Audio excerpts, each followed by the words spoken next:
Hi! Hello అందరికీ. అందరు ఎలా ఉన్నారు? బాగున్నారా? ఈరోజైతే నేను చికెన్ బిర్యానీ చేశాను. దానికోసం 2 కేజీలన్నర చికెన్ తీసుకున్నానండి నేను.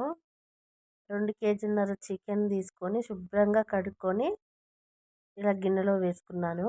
బి బిర్యానీ కోసం సపరేట్‌గా నేను ఒక గిన్నె తీసుకున్నానండి. ఎందుకంటే కింద మనకు మొత్తం ముక్కలు కింద ఉంటాయి కాబట్టి ఇది దమ్ బిర్యానీ అనమాట. కింద ముక్కలు ఉంటాయి కాబట్టి ఇట్లా అన్నం తీసేటప్పుడు మనకు ఇలాంటి వెడల్పుటి గిన్నె అయితే చాలా బాగుంటుంది. రైస్ కూడా ముక్కలు కూడా మంచిగా ఉడుకుతాయి. అందుకే సపరేట్‌గా దీనికోసం నేను ఒక గిన్నె తీసుకున్నాను. ఇప్పుడు చికెన్‌లో ఉప్పు, కారం, పసుపు, కొంచెం గరం మసాలా, ఆయిల్ వేసి ఇలా కలిపి పెట్టుకున్నాను. మొత్తం ఇలా మంచిగా ఫస్ట్ ఉప్పు, కారం, పసుపు అవన్నీ వేసి కలిపి పెట్టుకోవాలి. ఎందుకంటే మనం పచ్చిదే ఇలా దమ్ బిర్యానీ కోసం పచ్చిదే కూర మనం కింద వేసి పైన రైస్ వేస్తాం కాబట్టి గిన్నె కింద మొత్తం కూర వేసిన తర్వాత పైన రైస్ వేస్తాం కాబట్టి ఫస్ట్ మనం ఇలా ముక్కలుకి ఫస్ట్ ఉప్పు కారం అవన్నీ పట్టించాలి. పట్టించిన తర్వాత అందులో మళ్ళీ తర్వాత కొద్దిసేపు ఒక హాఫ్ అన్ అవర్ అట్లా ఉంచిన తర్వాత పెరుగు దీనికోసం ప్రత్యేకంగా మనం ఉల్లిగడ్డ వేయించి పెట్టుకోవాలండి. అస్సలు టేస్ట్ ఉల్లిగడ్డ వల్లే వచ్చింది బిర్యానీకి. ఇప్పుడు పెరుగు, ఉల్లిగడ్డ, కొత్తిమీర, పచ్చిమిరపకాయలు ఇవన్నీ వేసుకొని మళ్ళీ ఒకసారి ఇలా కలిపి పెట్టుకోవాలి. ఒక హాఫ్ అన్ అవర్ అట్లా కలిపి పెట్టుకోవాలి. ఇది కూడా పెట్టుకున్న తర్వాత ఒక గిన్నెలో నేను రైస్ పెట్టుకున్నాను.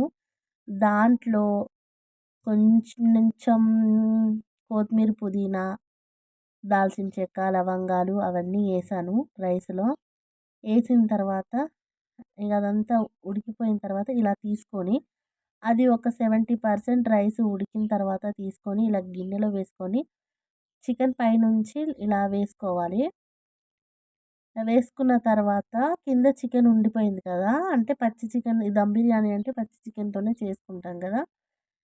ఇప్పుడు దానిపై నుంచి మనం కొంచెం కొత్తిమీర, వేయించి పెట్టుకున్న ఉల్లిగడ్డలు ఉన్నాయి కదండి అవి, కొంచెం ఫుడ్ కలర్ వేసి మళ్ళీ దీన్ని పొయ్యి మీద పెట్టాలి. నేను కట్టెల పొయ్యి మీద చేస్తున్నాను. ఎందుకంటే బిర్యానీ కట్టెల పొయ్యి మీద చేస్తేనే మంచి టేస్ట్ వస్తుంది. అందుకోసం నేను ఎప్పుడు చేసినా బిర్యానీ మాత్రం కట్టెల పొయ్యి మీదే చేస్తాను. కొంచెం ఫుడ్ కలర్ వేసాను ఎందుకంటే మంచిగా కలర్ఫుల్గా కనబడుతుంది కాబట్టి ఫుడ్ కలర్ వేసాను. చూడండి ఎంత బాగా వచ్చిందో కదా, సేమ్ హోటల్లో చేసిన అలాగే ఉంది కదా. నేను ఎప్పుడు చేసినా ఇలాగే ఉంటుంది. రైస్ కూడా చూడండి పొడి పొడిలాడుతా చాలా బాగా వచ్చింది కదా. చూడండి ఎంత బాగా, ముక్క కూడా చాలా మెత్తగా మంచిగా ఉడికిపోయింది. అన్నం కూడా మంచిగా పొడి పొడిలాడుతా సూపర్గా వచ్చేసింది. మీరు కూడా ఎప్పుడు చేసుకున్న ఇంట్లోనే చేసుకోండి. బయట ఫుడ్ తినకండి, పిల్లలకు కూడా పెట్టకండి. ఎందుకంటే ఇవాళ రేపు మంచిగా లేదు బయట ఫుడ్డు. అందుకోసం మనం ఎంత కొంచెం చేసుకున్నా సరే ఇంట్లోనే చేసుకోండి.